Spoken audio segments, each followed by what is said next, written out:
Coast guard डीवीजीडी का आपका exam करीब है। 1 महीने से कम टाइम यहाँ पर बचा हुआ, आपके पास 20 से 22 दिन यहाँ पर हैं। तो यहाँ पर आप लोग देखेंगे कि आपका जो नेक्स्ट क्लास है आपका साइंस का, ठीक है, साइंस के यहाँ पर क्वेश्चन होंगे तो आप लोग करेंगे, ठीक है। तो आप लोग इसका आंसर कमेंट बॉक्स में करेंगे सभी का। तो यहाँ पर क्वेश्चन है कि निम्नलिखित में से किस तत्व की कमी के कारण घेंगा रोग होता है।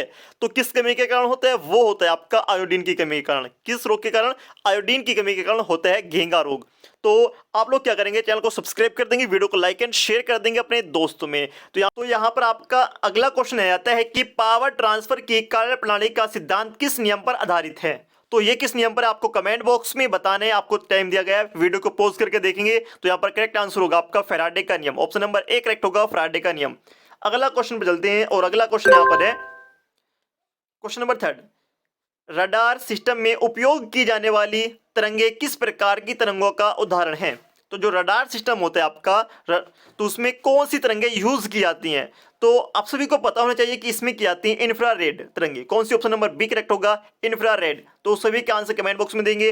अगला क्वेश्चन यहाँ पर है कि एक उड़ते हुए चक्के की प्रति सेकंड घूर्णन किससे मापी जाती है। ठीक है, कोई चक्का उड़ रहा है और उसकी प्रति सेकंड घूर्णन किससे मापते हैं, तो वो मापते हैं किससे, स्ट्रोबोस्कोप से। ऑप्शन नंबर डी यहां पर आपका करेक्ट होगा।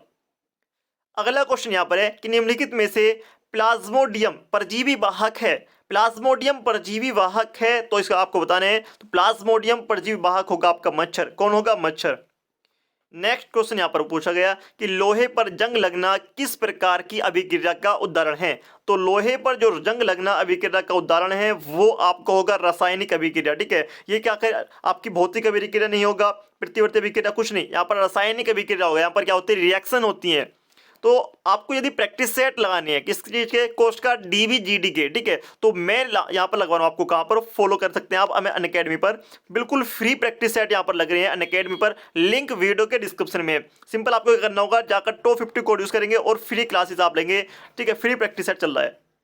तो चलते हैं अगले क्वेश्चन की तरफ। क्वेश्चन है कि पृथ्वी के घूर्णन की गति कितनी है। पृथ्वी के घूर्णन की गति कितनी है आपको बताना है, और वो गति कितनी होगी आप सभी को पता है, 28 किलोमीटर प्रति मिनट। घूर्णन की गति कितनी है, 28 किलोमीटर प्रति मिनट। अगला क्वेश्चन यहां पर है कि निम्न में से किस वैज्ञानिक ने विकासवाद के सिद्धांत का प्रतिपादन किया। विकासवाद के सिद्धांत का प्रतिपादन किस वैज्ञानिक ने किया था, तो वो किया था डार्विन ने। किसने, डार्विन ने। अगले क्वेश्चन पर चलते हैं। क्वेश्चन यहां पर आएगा कि चींटी के डंक में कौन सा अम्ल पाया जाता है। चींटी के डंक में कौन सा अम्ल पाया जाता है आपको बताना है, और वो कौन सा पाया जाता है, वो पाया जाता है मेथेनोइक अम्ल। मेथेनोइक अम्ल। अगला क्वेश्चन है कि जंग लगने पर लोहे के भार में क्या परिवर्तन होता है। यानी कि जंग लगने के बाद जो लोहा है वो भारी हो जाता है, हल्का होता है, समान रहता है, आपको बताना है। और जो इसका करेक्ट आंसर होगा वो आपको होगा कि वो बढ़ जाता है। क्या होता है, बढ़ जाता है। जो इसका ये पीडीएफ है मैंने आपको टेलीग्राम पर फॉरवर्ड कर दिया, आप टेलीग्राम से जाकर इसको डाउनलोड कर सकते हैं। टॉपर ज्ञान अकेडमी टेलीग्राम का नाम है और इसका लिंक वीडियो के डिस्क्रिप्शन में दे रखा है। तो सिंपल आप लोग क्लिक करेंगे और इस पर आ जाएंगे, यहाँ पर आपको मिल जाएगा। ठीक है, और आंसर मैं आपको यहाँ पर करा रहा हूँ आप सभी को। ठीक है, तो चलते हैं अगले क्वेश्चन की तरफ। क्वेश्चन यहाँ पर आपका आता है क्वेश्चन नंबर 11। तो क्वेश्चन नंबर 11 देख लेते हैं आप लोग कि किस यंत्र के द्वारा सौर ऊर्जा को विद्युत ऊर्जा में रूपांतरित किया जाता है। किस यंत्र के द्वारा किया जाता है, तो वो किया जाता है फोटोवोल्टिक सेल के द्वारा। किसके द्वारा, फोटोवोल्टिक सेल के द्वारा। तो क्वेश्चन नंबर 12 आप सभी के सामने कि पृथ्वी के केंद्र पर गुरुत्वाकर्षण के कारण त्वरण का मान क्या होता है। तो वो कितना होता है आप सभी को मैं यहाँ पर बताऊंगा कि यहाँ पर हम पृथ्वी मान लेते हैं, इसको अंडाकार पृथ्वी हमारी यहाँ पर ये, और ये एक भूमध्य रेखा है। ठीक है, क्या है, भूमध्य रेखा है।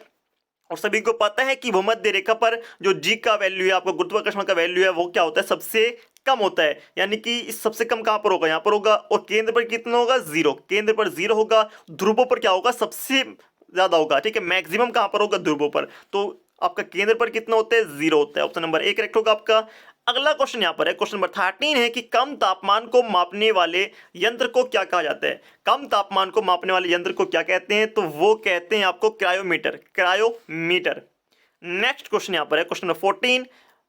मनुष्य के सुनने की क्षमता कितनी होती है।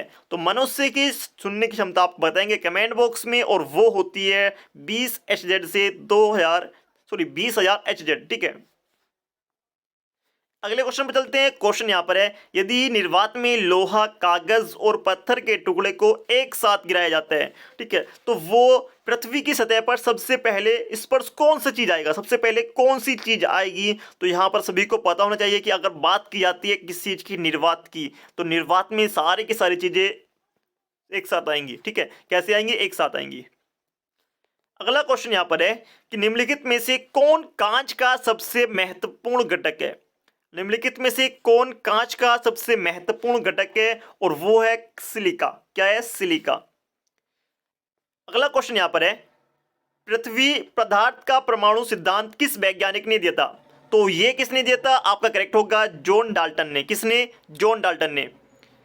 अगला क्वेश्चन यहां पर है आपका क्वेश्चन नंबर 18, वॉशिंग मशीन किस सिद्धांत पर कार्य करती है? तो ये करती है आपकी अपकेंद्रीय बल पर। किस पर? अपकेंद्रीय बल पर।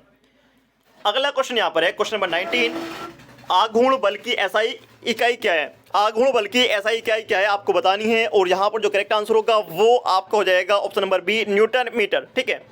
अगला क्वेश्चन यहां पर है आज का लास्ट क्वेश्चन है, और इससे अगली क्लास हम आपको कराएंगे कि अल्जाइमर रोग मानव शरीर के किस अंग को मुख्य रूप से प्रभावित करता है? तो ये करता है मस्तिष्क को। किसको करता है? मस्तिष्क को। तो आने वाली क्लासेस के लिए चैनल को सब्सक्राइब करें, और प्रीवियस ईयर भी मैं आपको यहाँ पर कराने वाला हूँ, तो आप लोग देख सकते हैं। चैनल को सब्सक्राइब करें, वीडियो को लाइक एंड शेयर कर दें।